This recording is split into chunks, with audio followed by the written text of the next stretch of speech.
The Heart of the Buddha's Teaching by Thich Nhat Hanh. A common misunderstanding of the Buddha's teaching is that all of our suffering is caused by craving. In the Discourse on Turning the Wheel of the Dharma, the Buddha did say that craving is the cause of suffering. But he said this because craving is the first on the list of afflictions or kleshas. If we use our intelligence, we can see that craving can be a cause of pain. But other afflictions such as anger, ignorance, suspicion, arrogance, and wrong views pain can also cause pain and suffering. Ignorance which gives rise to wrong perception is responsible for much of our pain.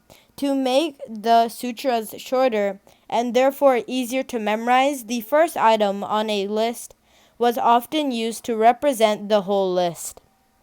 The word eyes, for example, is used in many sutras to represent all 6 sense organs. Forgetfulness is the opposite. We drink a cup of tea, but we do not know we are drinking a cup of tea. We sit with the person we love, but we do not know that she is there. We walk, but we are not really walking. We are someplace else, thinking about the past or the future. The horse of our habitat in energy is carrying us along, and we are captive. We need to stop our horse and reclaim our liberty. We need to shine the light of mindfulness on everything we do, so the darkness of forgetfulness will disappear. The first function of meditation, or shamatha, is to stop. Number 1, recognition. If we are angry, we say, I know that anger is in me. Number 2, acceptance. When we are angry, we do not deny it. We accept what is present. Number 3, embracing. We hold our anger in our 2 arms like a mother holding her crying baby. Our mindfulness embraces our emotion, and this alone can calm our anger and ourselves. Number 4, looking deeply when we are calm enough. We can look deeply to understand what has brought this anger to be. What is causing our baby's discomfort? Insight.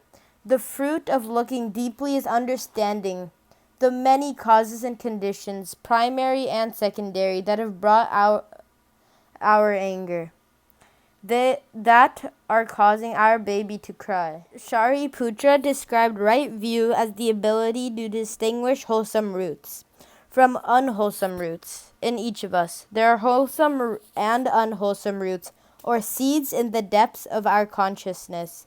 If you are a loyal person, it is because the seed of your loyalty is in it. But you don't think that the seed of betrayal isn't also in you? If you live in an environment where your seed of loyalty is watered, you will be a loyal person. But if your seed of betrayal is watered, you may betray even those you love. You'll feel guilty about it. But if the seed of betrayal in you becomes strong, you may do it. If you are not truly present, if you are thinking about other things, the miracle of relieving suffering cannot be realized. In difficult moments, if you have a friend who can be truly present with you, you know who you are.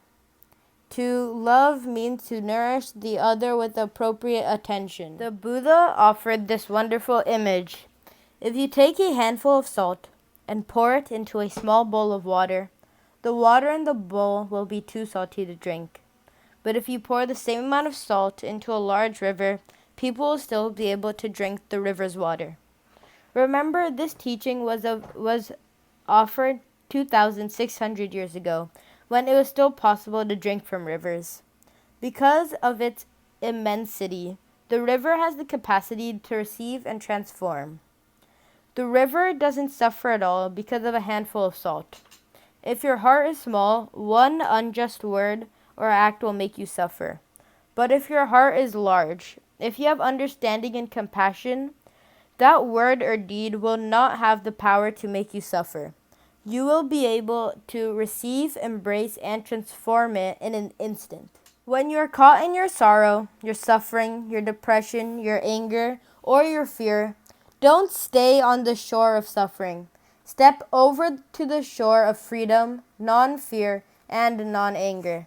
Just practice mindful breathing, mindful walking, and deep looking, and you will step onto the shore of freedom and well-being.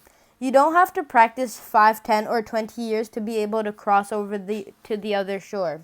You can do it right now.